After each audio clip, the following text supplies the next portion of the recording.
Bonjour à tous, je m'appelle Dr Tom Levoyer, je travaille en immunopathologie clinique à l'hôpital Saint-Louis à Paris et dans le laboratoire de génétique humaine des maladies infectieuses à l'Institut Imagine.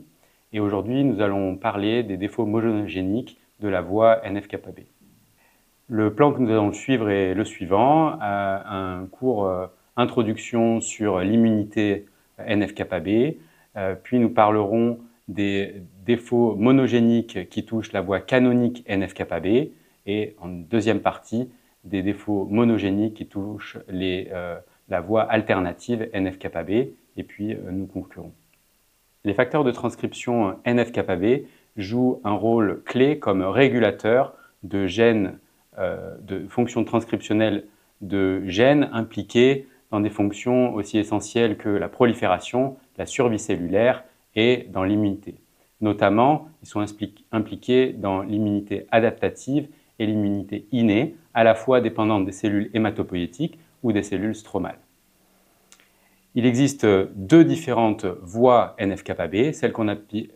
appelle la voie canonique et une autre qu'on appelle voie alternative NF-κB ou non canonique. Ces deux voies de signalisation diffèrent à la fois dans leurs composants mais aussi dans leurs fonctions biologiques et elles culminent dans la formation de facteurs de transcription formés par des complexes de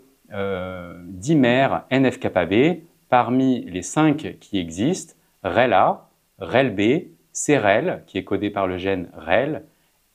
P50 qui est codé par le gène NF-κB1 et P52 qui est codé par le gène NF-κB2. Et ces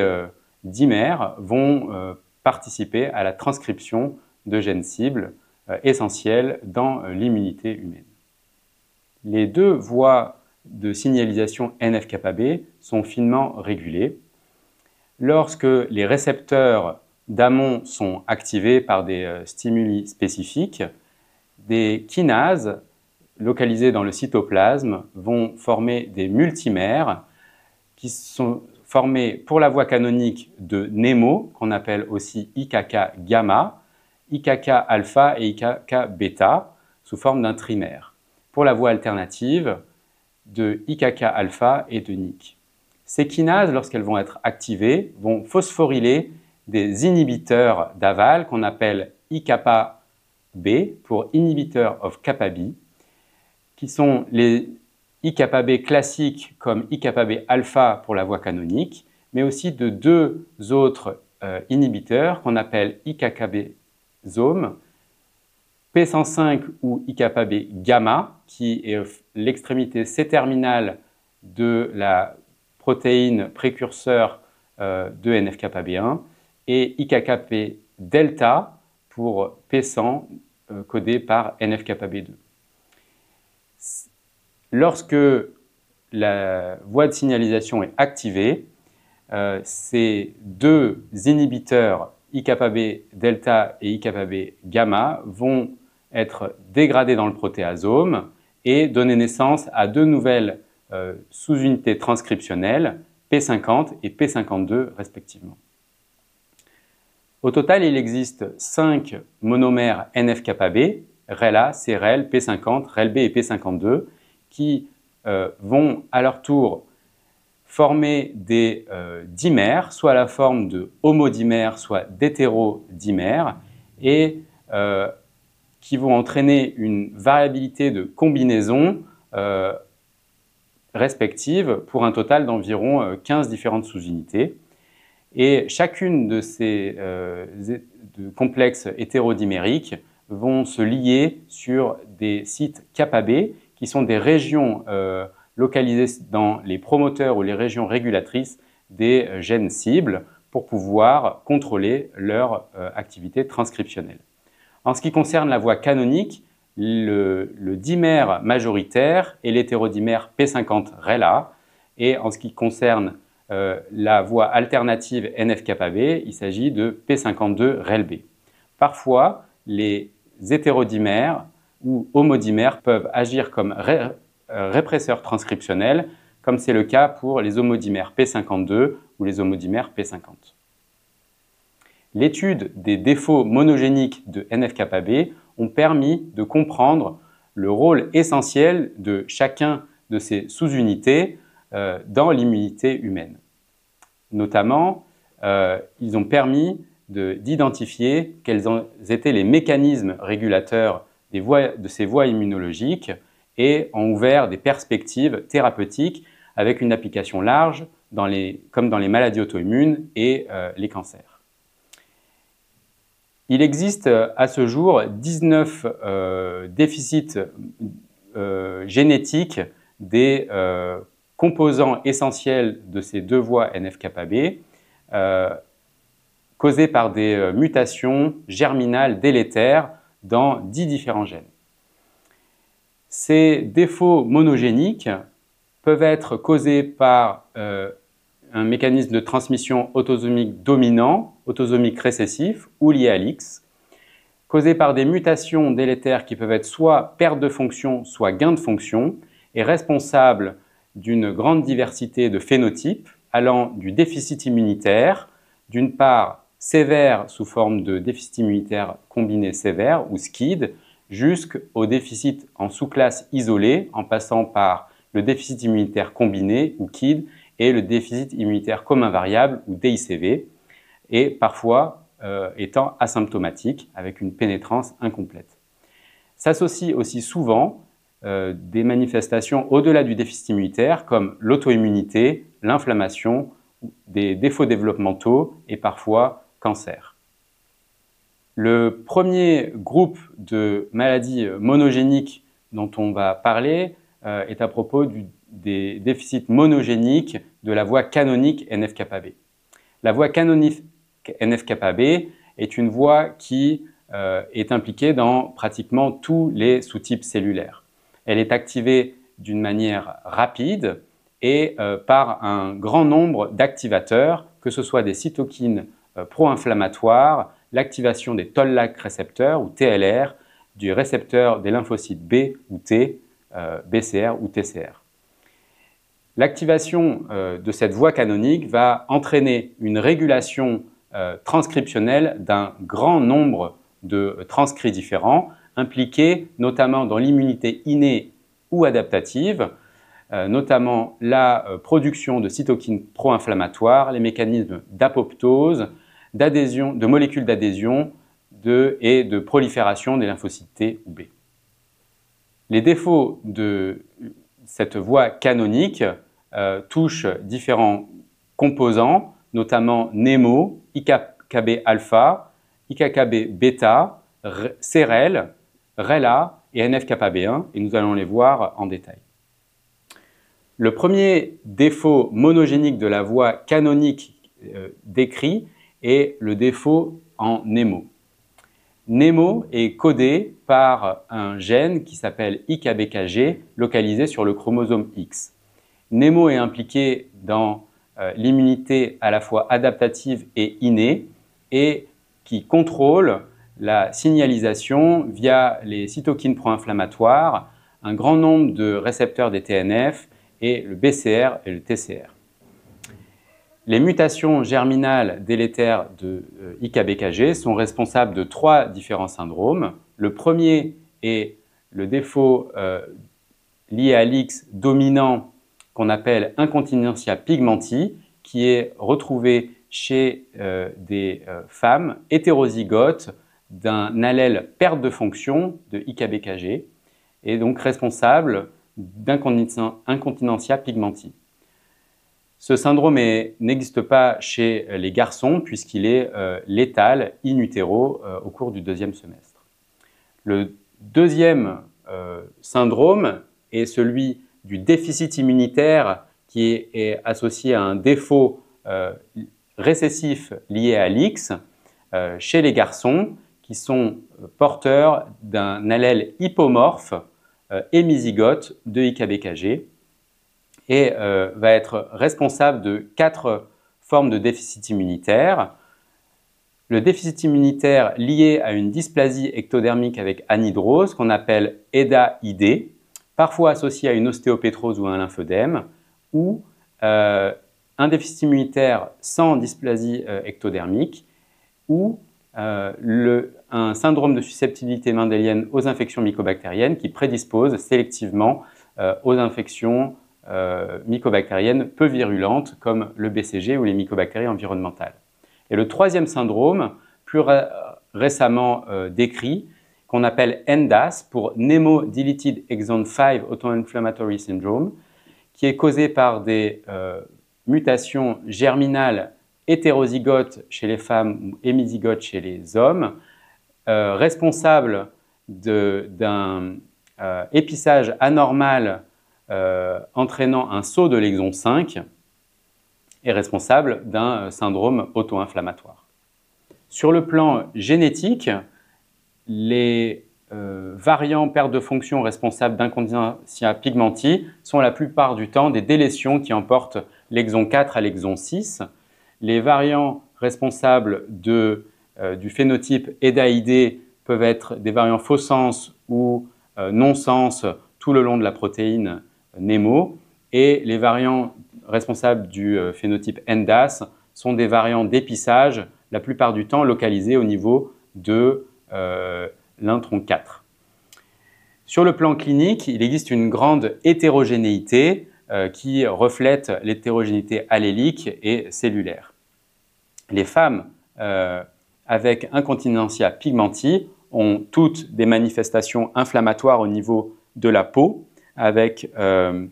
des lésions comme on peut voir sur l'illustration en bas à gauche, qui peuvent aussi affecter la rétine et le système nerveux central. Elles sont aussi parfois responsables de manifestations virales sévères d'environ 5 à 10% qui ont été récemment identifiées comme étant causées par des anticorps neutralisant l'interféron de type 1. Les patients avec phénotype de déficit immunitaire type EDA-ID ont été rapportés dans la littérature au nombre d'environ 200 et pour environ plus de 60 différentes mutations et comportent la plupart du temps une dysplasie ectodermique qui se manifeste notamment par des troubles au niveau des phanères, notamment une alopécie, une hypodontie avec une rareté des dents et des dents coniques et une anhydrose. Parfois s'associe une ostéopétrose et du lymphœdème, et le déficit immunitaire se manifeste avec des infections qui sont en général sévères, larges, notamment des bactéries encapsulées, des infections virales sévères, des infections fongiques et parfois des infections vaccinales causées par le BCG ou des réactions inflammatoires de type colite.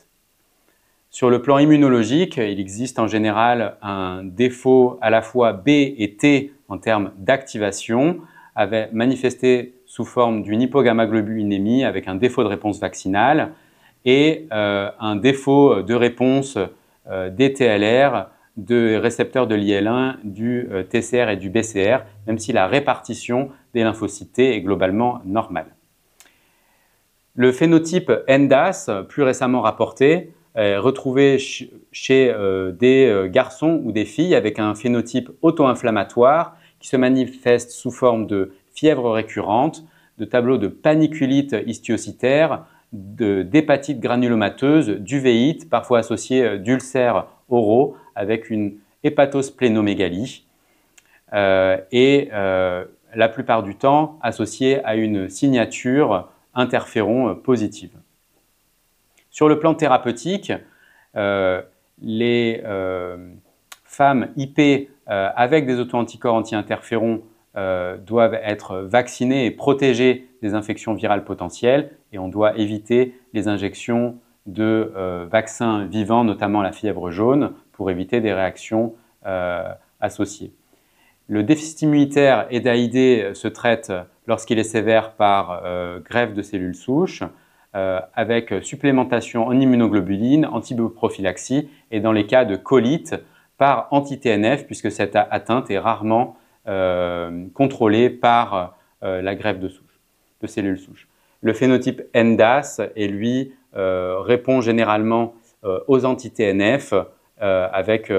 une faible expérience des JAK inhibiteurs. Le deuxième déficit de la voie canonique est celui qui touche IκB-alpha, cet inhibiteur de la voie canonique, et qui est causé par des mutations hétérozygotes qui sont gains de fonction du gène codant pour IkB-alpha qu'on appelle NF-kappa-BA. Ces variants sont tous localisés autour des sérines qui permettent l'activation de IkB-alpha et sa dégradation, et donc en bloquant sa phosphorylation, elles maintiennent la voie canonique inactivée. Sur le plan clinique, le phénotype ressemble de manière assez proche au phénotype NEMO des patients EDAID avec une dysplasie ectodermique et un déficit immunitaire profond et large et similaire aussi sur le plan immunologique. Le traitement est identique à celui des patients avec un déficit hémizygote en NEMO. IKK-bêta est une autre sous-unité de kinase et deux défauts monogéniques ont été décrits pour IKK-bêta. Le défaut autosomique récessif complet ou partiel en IKK-bêta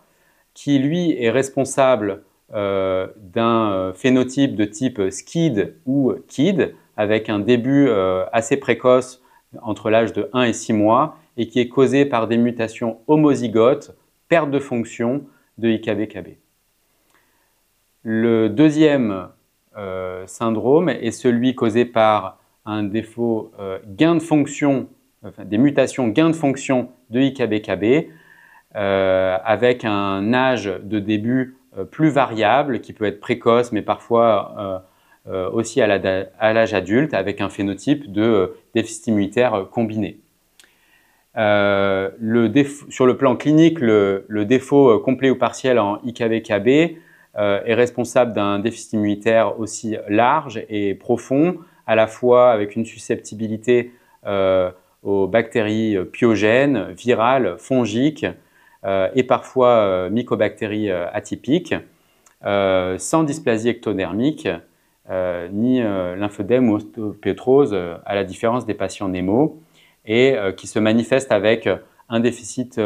notamment d'activation des B avec une hypogammaglobulinémie et un défaut B mémoire avec une répartition des lymphocytes T en faveur des naïfs avec un défaut mémoire. Le défaut gain de fonction en IkB-KB et lui a été rapporté chez 6 patients chez lesquels on retrouve une dysplasie ectodermique qui est plutôt modérée, qui ne touche pas l'hypodontie en général, avec une infection causée par des bactéries encapsulées qui s'explique notamment par le déficit immunitaire combiné et l'hypogammaglobulinémie présent chez la plupart des patients, avec souvent des tableaux de lymphoprolifération et aussi d'auto-immunité associés, avec sur le plan immunologique une lymphopénie globale à la fois naïve et mémoire. Le traitement de ces défauts repose sur la greffe de cellules souches hématopoïétiques chez le défaut récessif en IkB-KB et les immunoglobulines, l'antibioprophylaxie et éventuellement un traitement immunosuppresseur pour les patients avec défaut IkB gain de fonction. Le troisième défaut rapporté est celui des défauts autosomiques dominants en REL-A. REL-A est un des 5 monomères NF-kappa-B et qui est impliqué dans la voie canonique NF-kappa-B et qui va être important notamment pour la régulation inflammatoire et aussi l'homéostasie au niveau des cellules épithéliales intestinales et sur les mécanismes de mort cellulaire médiés par le TNF. Il existe deux formes différentes de défauts monogéniques de REL-A. Le premier est le défaut autosomique dominant REL-A qui est causé par une haploinsuffisance causés par donc des variants qui sont perte de fonction de RELA, avec un âge de début assez précoce en général dans les 4 premières années de vie. Le deuxième défaut identifié plus récemment est le défaut dominant négatif en RELA, qui est causé par des variants hétérozygotes qui ont une activité dominante négative du gène RELA, avec un âge de début un peu plus variable. Et ces deux tableaux entraînent un phénotype auto-inflammatoire qui ressemble à une maladie de Behçet, notamment avec une aphthose bipolaire. 8 patients ont été décrits avec une haploïnsuffisance en RELA et 38 avec des variants dominants négatifs de RELA, avec un phénotype clinique et cellulaire qui se superpose partiellement. La plupart des patients développent de l'aphthose, notamment au niveau oral ou génital ou périanal, avec parfois un tableau de colite inflammatoire qui ressemble aux maladies de Crohn. Et dans le cas des patients avec variants dominants négatifs de RELA, qui sont les plus fréquemment rapportés, on retrouve aussi parfois des polyarthralgies inflammatoires type arthrite juvénile idiopathique, des atteintes cutanées inflammatoires comme des vascularites, folliculites ou érythèmes noueux, des cytopénies auto-immunes pouvant aller jusqu'à des atteintes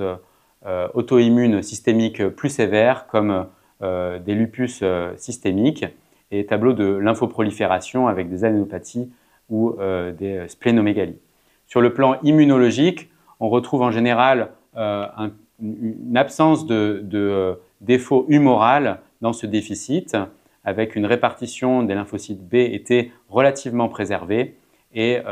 un syndrome inflammatoire lors des poussées qui peut exister au cours de la maladie.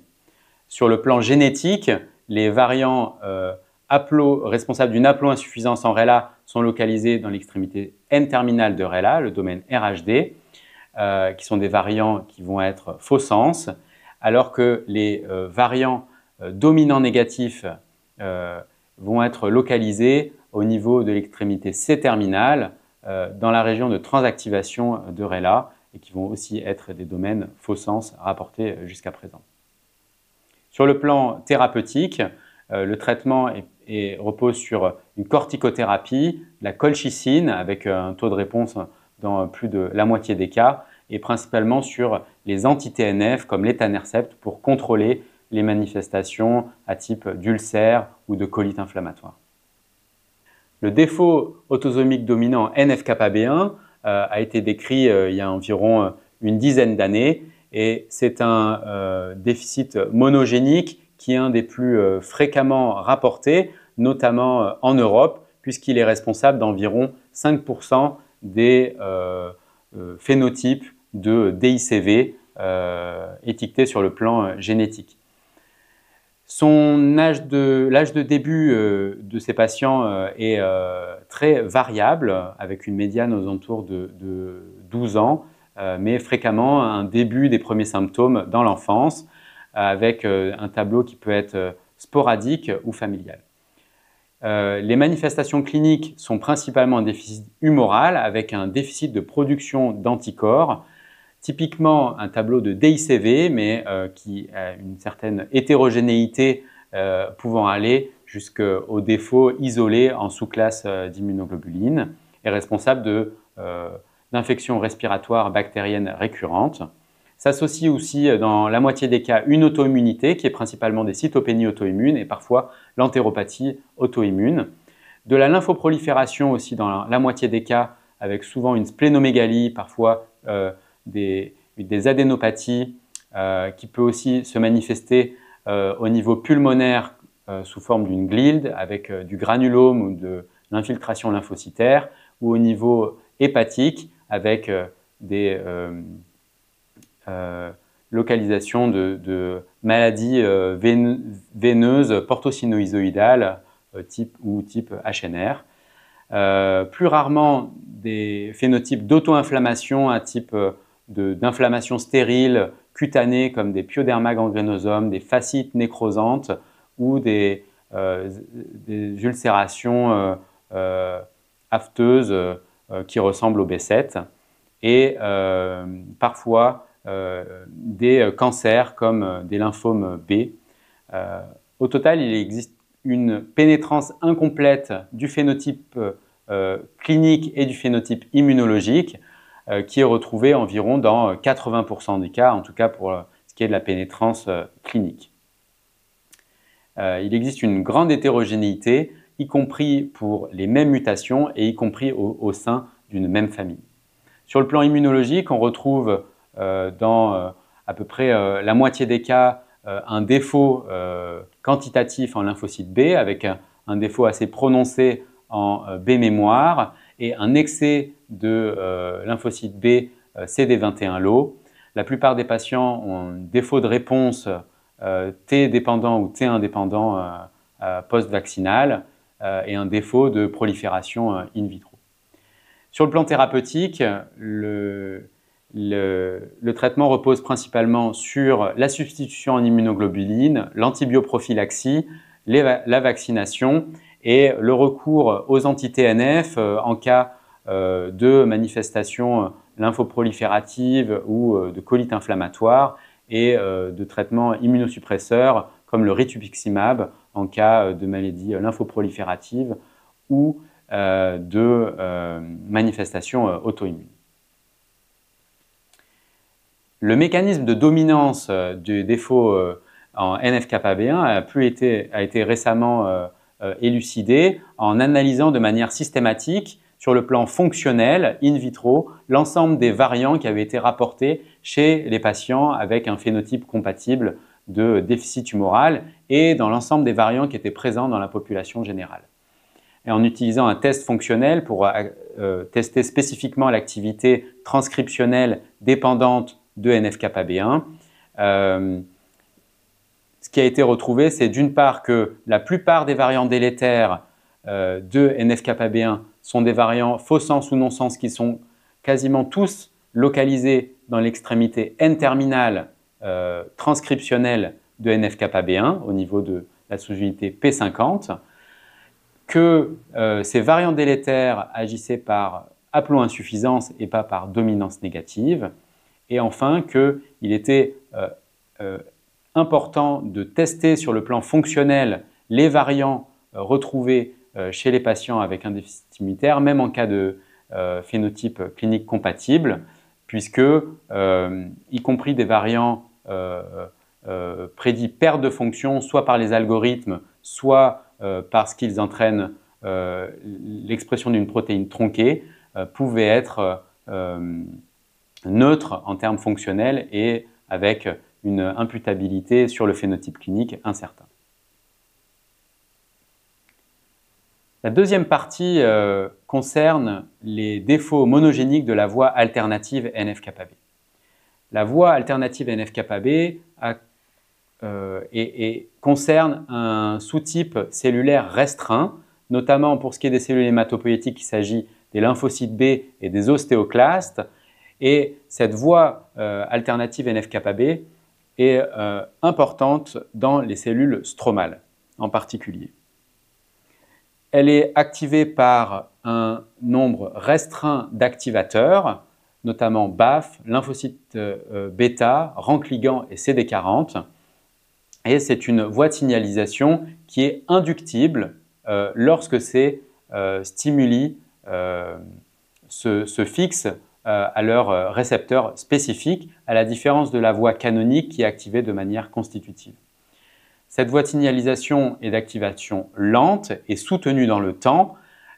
plutôt de l'ordre de 36 à 72 heures, alors que la voie canonique est rapide, de l'ordre de quelques minutes d'activation. Cette voie de signalisation va contrôler la transcription de gènes cibles, notamment impliqués dans l'organisation des organes lymphoïdes au niveau des centres germinatifs, le développement et la maturation des cellules épithéliales médulaires du thymus, participant à la tolérance centrale thymique, la survie des lymphocytes B et parfois des mécanismes d'ostéoclastogénèse. Il existe plusieurs défauts monogéniques de cette voie alternative NF-κB, touchant notamment la protéine NIC, RELB, IKK-alpha, NF-κB2 et TRAF3. Nous allons les voir en détail. Le premier groupe de défauts monogéniques de la voie alternative NF-κB concerne les trois défauts autosomiques récessifs, NIC, RELB et IKK-alpha, qui entraînent un déficit immunitaire parfois associé à d'autres manifestations, notamment développementales. Le défaut autosomique récessif partiel ou complet en NIC, qui est la kinase d'amont de la voie alternative, est responsable d'un déficit immunitaire combiné assez sévère avec un début relativement précoce dans les premiers mois de vie et qui est causé par des mutations homozygotes, perte de fonction du gène codant pour NIC qui s'appelle MAP3K14. Le défaut autosomique récessif en RELB est lui responsable soit d'un déficit complet ou partiel avec un phénotype clinique de type déficit immunitaire combiné, avec un défaut, avec un âge de début aussi relativement précoce dans les premières années de vie et causé par des mutations homozygotes qui sont perte de fonction de RELB. Le défaut récessif en IKK-alpha est causé par des mutations homozygotes du gène CHUK qui code pour IKK-alpha avec un début qui est assez précoce dans les 2 années de vie et qui est responsable d'une dysplasie ectodermique principalement qui est parfois associée à un déficit immunitaire combiné. Le déficit complet en IKK-alpha et létal in utero est responsable d'un phénotype sévère de dysplasie ectodermique. Sur le plan clinique, ces 3 défauts sont responsables d'un déficit immunitaire, notamment humoral, responsable d'infections bactériennes récurrentes, notamment au niveau respiratoire, et d'infections virales sévères. Le déficit en NIC est aussi associé à des manifestations fongiques de type candidose cutaneo-muqueuse et assez fréquemment d'infections à mycobactéries peu virulentes comme infections à BCG post-vaccinales et aux infections à cryptosporidie. Le déficit en RELB est aussi associé à la développement de lymphomes et d'auto-immunité organes spécifiques et le défaut récessif en IKK-alpha a une dysplasie ectodermique assez marquée, un défaut développemental, notamment des anomalies au niveau du squelette et au niveau développemental au niveau de la commissure des paupières. Sur le plan immunologique,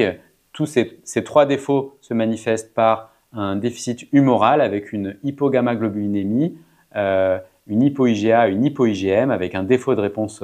vaccinale, un défaut de lymphocytes B mémoire switchés et en ce qui concerne le défaut en NIC et en RELB, une diminution sévère des T naïfs. Chez ces 3 défauts, le phénotype de susceptibilité sévère aux infections virales a été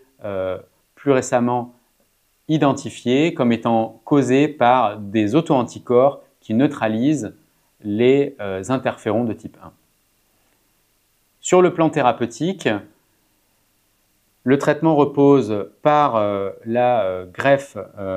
allogénique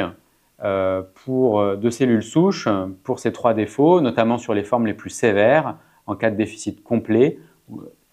la supplémentation en immunoglobulines, l'antibioprophylaxie, les vaccinations et notamment lorsque ces patients développent des auto-anticorps anti-interférons de type 1 par d'éviter les vaccins vivants. En ce qui concerne NF-κB2, afin de comprendre le mécanisme et les défauts monogéniques associés à cette protéine, il est nécessaire de comprendre les mécanismes de régulation et d'activation de NF-κB2 dans la voie alternative NF-κB2. NF-κB2 est encodé par le gène NF-κB2 et qui produit une protéine qu'on appelle P100, qui est le précurseur NF-κB2, qui va être localisé dans le cytoplasme lorsque la voie alternative NF-κB n'est pas activée. P100 agit comme on l'a vu au début, comme un inhibiteur κB avec une fonction IκB qu'on appelle IkB delta. Et lorsque la voie alternative est non activée et que P100 est localisé dans le cytoplasme, elle va lier les autres membres NF-κB pour prévenir leur activation spontanée et leur translocation dans le cytoplasme. Cette fonction régulatrice qu'on appelle fonction inhibitrice IkB delta et qui dépend de l'extrémité C-terminale de P100. Lorsque la voie alternative va être activée, P100 va être phosphorylé à l'extrémité C-terminale et va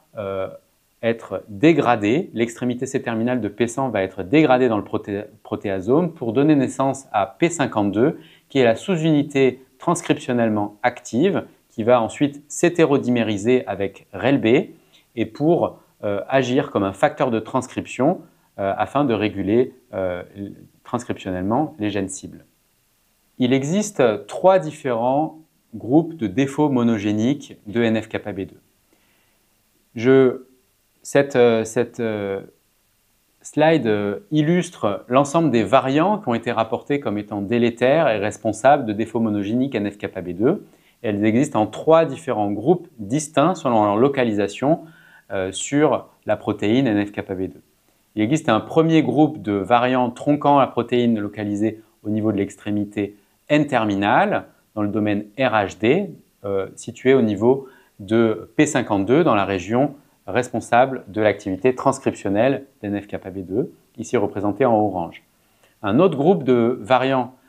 tronquants localisés dans le domaine ARD, qui est responsable de l'inhibition du clivage de P100 en P52, localisé ici montré en bleu. Et la plupart des variants sont des variants qui sont tronquants ou faux sens et localisés à l'extrémité C-terminale dans une région assez spécifique qui est responsable de l'interaction entre NIC et P100 est responsable de la phosphorylation de P100 et donc son clivage de P100 en P52. Ces variants sont localisés ici en rouge à l'extrémité C-terminale. Selon la conséquence fonctionnelle de chacun de ces variants, 3 différents défauts monogéniques de NF-κB2 ont été décrits. Le premier groupe est l'haploinsuffisance en NF-κB2 qui est causée par ces variants qui tronquent l'extrémité N-terminale et qui est responsable d'une perte de fonction à la fois de l'activité transcriptionnelle et de l'activité régulatrice IkB delta, représentée ici en orange. Les variants qui vont être responsables d'un gain de fonction de l'activité transcriptionnelle P52 qu'on appelle P52 gain de fonction, puisqu'ils vont avoir entraîné une perte de fonction de cette activité régulatrice IkB delta, mais qui vont maintenir une activité transcriptionnelle et être transloqués spontanément dans le noyau pour exercer une activité transcriptionnelle. Et la plupart des autres variants, ceux qui sont localisés à l'extrémité C-terminale, entraînent un double conséquence de défaut d'activation de la voie alternative NF-κB. D'une part parce qu'ils vont bloquer le processing de P100 en P52 en interagissant et en empêchant la phosphorylation de P100 lorsque la voie alternative va être activée. Et d'autre part, puisque le mutant de précurseur P100 localisé dans le cytoplasme va avoir une activité régulatrice IkB delta accrue avec une inhibition sur les autres dimères NF-κB, notamment REL-A. Et donc si on représente le différent niveau d'activation de la voie alternative NF-kappa-B en fonction du type de défaut génétique présent chez les patients porteurs de ces mutations. Le défaut le plus profond, entraînant un défaut sévère d'activation de la voie alternative NF-kappa-B, est causé par des variants hétérozygotes P52, paire de fonctions I-kappa-B delta, gain de fonction, représenté en rouge, qu'on appelle variant I-kappa-B delta GOF, avec un défaut fonctionnel modéré causé par l'haploinsuffisance en P52 et à l'extrémité du spectre, des variants qui vont entraîner une activation dérégulée de la voie alternative NF-kappa-B, supposée causée par des variants P52 gain de fonction. Donc, sur le plan clinique et immunologique, il existe des caractéristiques propres à chacun de ces trois défauts monogéniques, sachant que ces trois défauts se regroupent sur la conséquence en termes de susceptibilité aux infections récurrentes bactériennes respiratoires et du déficit humoral avec l'hypogammaglobulinémie et la lymphopénie B. Les maladies auto-immunes sont aussi retrouvées chez ces trois défauts NF-kappa-B, mais prédominent chez les patients avec variant I-kappa-B delta GOF. Par contre, les défauts au niveau pituitaire responsables d'une insuffisance endocrinienne, la dysplasie ectodermique et les infections virales sévères sont spécifiquement rapportés chez les patients avec variant I-kappa-B delta GOF. Ces manifestations virales sévères étaient principalement causées par des manifestations récurrentes ou sévères causées par le SARS-CoV-2, des grippes sévères, des varicelles nécessitant des hospitalisations ou des infections causées par de l'herpès, zona ou infection herpétique cutanéo-muqueuse récidivante. Il existait une corrélation assez claire entre la sévérité de ces maladies, ces infections virales et le type de mutation retrouvée chez ces patients avec, si on prend l'exemple du Covid, des manifestations sévères, voire létales, présentes exclusivement chez les patients avec variant I-kappa-B delta GOF avant vaccination, alors que ces manifestations étaient asymptomatiques ou paucisymptomatiques chez les patients qui avaient des variants autres, haplo-insuffisants ou P52 GOF. Et ce qui a été montré chez la souris sur des travaux préliminaires, c'est que la voie alternative avait un rôle, notamment en termes de développement des cellules médulaires épithéliales thymiques et l'expression de R dans le thymus, dans la médula. Et lorsque chez l'homme, il existe des défauts monogéniques de R, qui est une protéine qui est presque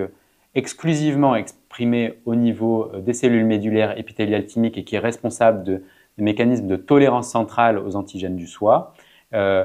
Ces patients qui avaient des mutations bialléliques de R avec un défaut fonctionnel entraînaient un tableau d'auto-immunité systémique et notamment des auto-anticorps anti-cytokines dirigés notamment contre les interférons de type 1 qui sont des cytokines antivirales et qui étaient responsables de manifestations virales sévères chez ces patients. Et lorsqu'on regarde le plasma des patients avec variant I-kappa-B delta GOF, et qu'on recherche la détection d'anticorps anti-interférons dirigés contre la sous-unité alpha-2, ces anticorps anti-interférons étaient détectés chez la grande majorité des patients avec variant I-kappa-B delta GOF, de la même manière que les patients APS1 qui sont mutés dans R. Ces auto-anticorps étaient neutralisants in vitro et étaient globalement présents chez plus de 80% des patients avec variant I-kappa-B delta GOF et qui corrélaient directement avec leur manifestation virale sévère. Et lorsqu'on regarde dans le thymus de ces patients avec soit des défauts de la voie alternative NF-kappa-B causée par des mutations bialléliques de REL-B ou des patients avec variant hétérozygote IKB delta gain de fonction, au sein de la médulla était observée une absence complète d'expression des cellules médullaires épithéliales thymiques qui expriment R, confirmant que la voie alternative NF-κB était importante et même essentielle pour l'expression de R dans le thymus, la tolérance centrale et notamment vers les interférons de type 1 et qui expliquait la production d'auto-anticorps anti-interférons et ainsi leur susceptibilité aux infections virales sévères. Et donc lorsqu'on compare les trois différents groupes de défauts monogéniques NF-κB2, ici sur cette cohorte de 103 patients, le principal forme est donc dans 90% les patients avec un variant IKB delta GOF. Il y avait une corrélation forte entre la présence de ces auto-anticorps anti-interférons, les manifestations virales sévères qui étaient quasiment exclusivement retrouvées chez les patients avec ces variants IKB delta GOF. Et ces patients avec variant IKB delta GOF étaient en général entraîner une pénétrance complète en termes cliniques et immunologiques avec un taux de mortalité qui était significativement augmenté par rapport aux deux autres formes et qui était d'environ 14%. Pour résumer, ce déficit en IKB delta GOF, il est caractéristique d'une part par l'association d'un déficit immunitaire humoral, mais aussi par une atteinte endocrinienne, par une insuffisance antéhypophysaire, l'association avec des signes de dysplasie ectodermique qui peut se manifester comme une alopécie totale ou partielle et des anomalies ingéales à type de trachonikie et la présence d'auto-anticorps anti-interférons de type 1 qui rentrent dans le cadre d'un syndrome précédemment nommé David syndrome et qui rassemble ces différentes items caractéristiques de ce déficit immunitaire. Sur le plan thérapeutique, les trois défauts monogéniques NF-κB2 se traitent par immunoglobuline intraveineuse, antibioprophylaxie et vaccination. Et spécifiquement chez les patients avec variant IKB delta gain de fonction, en raison de la présence d'auto-anticorps anti-interférons de type 1, il est nécessaire d'avoir une protection maximale vis-à-vis des infections virales sévères, notamment en évitant les vaccins vivants comme la fièvre jaune et le MMR ou le ROR. Chez ces patients, la greffe de cellules souches hématopoïétiques a été assez peu efficace, avec un taux de mortalité très élevé en post-greffe immédiat, qui s'explique probablement par le rôle de la voie alternative et de NF-κB2 dans les cellules stromales qui ne sont pas corrigées par la correction du système hématopoïétique. Comment faire la différence entre les défauts monogéniques de NF-κB1 et NF-κB2 qui sont en fait les deux principaux déficits immunitaires responsables d'un déficit humoral, en tout cas chez l'adulte. D'une part, sur le plan génétique, les défauts NF-κB1, eux, sont causés par des variants qui sont localisés sur l'extrémité N-terminale de la protéine. Et comme pour NF-κB2, cela est responsable d'une haploinsuffisance lorsque ces variants sont prouvés délétères en système de surexpression. Et pour ce qui est des patients avec variant IKB delta gain de fonction ou David, ils sont exclusivement localisés dans l'extrémité C-terminale régulatrice de NF-κB2. Sur le plan clinique, il existe une différence caractéristique entre ces deux défauts qui se rejoignent par le déficit immunitaire humoral et les infections respiratoires bactériennes récidivantes, avec un déficit humoral qui est tout de même majoritaire et plus accentué chez les patients avec variant IKB delta gain de fonction par rapport aux patients avec haploinsuffisance en NF-κB1. Les patients avec haploinsuffisance en NF-κB1 ont plus souvent une lymphoprolifération avec une splénomégalie, des adénopathies ils font plus d'auto-immunité, notamment des cytopénies auto-immunes, alors que l'auto-immunité d'organes plutôt type thyroïdite auto-immune est prédominant chez les patients NF-κB2. Les manifestations virales sévères sont nettement prédominantes chez les malades avec variant IκB delta gain de fonction, causés par les auto-anticorps anti-interférons de type 1, associés à l'alopécie, les anomalies inguéales et pituitaires.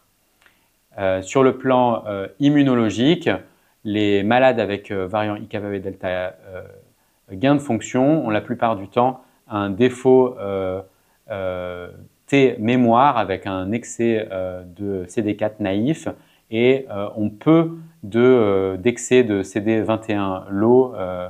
à la différence des malades NF-κB1. Le dernier groupe de déficit immunitaire monogénique de la voie alternative concerne TRAF3. TRAF3 est un régulateur négatif de la voie alternative et qui va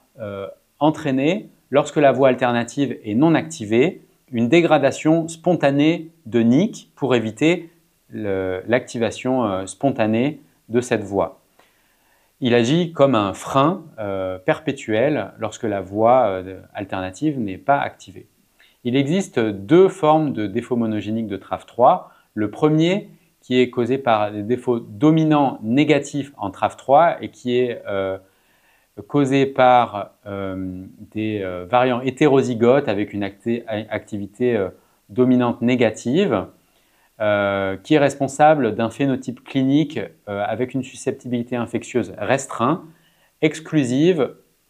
causant une encéphalite herpétique qui a été décrit chez un patient rapporté dans la littérature. Et le deuxième, plus récemment rapporté, est celui de l'haploinsuffisance en TRAF3, rapporté chez 9 patients avec un phénotype clinique de déficit humoral et de lymphoprolifération, avec un début de maladie situé soit dans l'enfance ou en début de l'âge adulte, causé par des variants hétérozygotes qui sont perte de fonction du gène TRAF3, responsable d'une haploinsuffisance. Le phénotype clinique des patients avec une haploinsuffisance en TRAF3 est similaire à celui des autres défauts de la voie alternative NF-κB par le défaut humoral, l'hypogammaglobulinémie et les infections respiratoires bactériennes récidivantes, mais a une distinction assez nette avec le défaut IkB delta gain de fonction NF-κB2 puisqu'il agit comme en miroir sur le plan clinique et immunologique avec des signes de lymphoprolifération, avec des adénopathies, splénomégalie et hépatomégalie, des manifestations auto-immunes à type de syndrome de Gougerot, vascularite, parfois associées avec des signes d'atopie à type d'urticaire, d'eczéma, de dermatite atopique. Il n'y a pas d'infection virale sévère rapportée, ni d'anomalie pituitaire ou de dysplasie ectodermique. Et sur le plan immunologique, il existe à l'opposé des défauts en NF-κB2 en raison de l'activation spontanée de la voie alternative NF-κB, une hypergammaglobulinémie en IgG, IgA, IgM avec un nombre de lymphocytes B normal ou légèrement augmenté, une augmentation de plasmocytes circulants avec des lymphocytes B qui prolifèrent de manière accentuée par rapport aux lymphocytes B contrôle. Et sur le plan histologique, une augmentation de taille des centres germinatifs avec, en termes de répartition, un défaut TCD4 naïf et une augmentation des TCD4 mémoire. Il existe aussi un excès de lymphocytes T régulateurs et de T folliculaires helper alors qu'ils sont abaissés dans les défauts de la voie alternative NF-κB. Il n'existe pas d'auto-anticorps anti-interférons chez les malades avec haploinsuffisance en TRAF3. Sur le plan thérapeutique, il s'agit de corriger le déficit humoral par les immunoglobulines intraveineuses, l'antibioprophylaxie et la vaccination et le traitement des maladies auto-immunes sous-jacentes lorsqu'elle est associée par du rituximab. Donc en conclusion, Les deux voies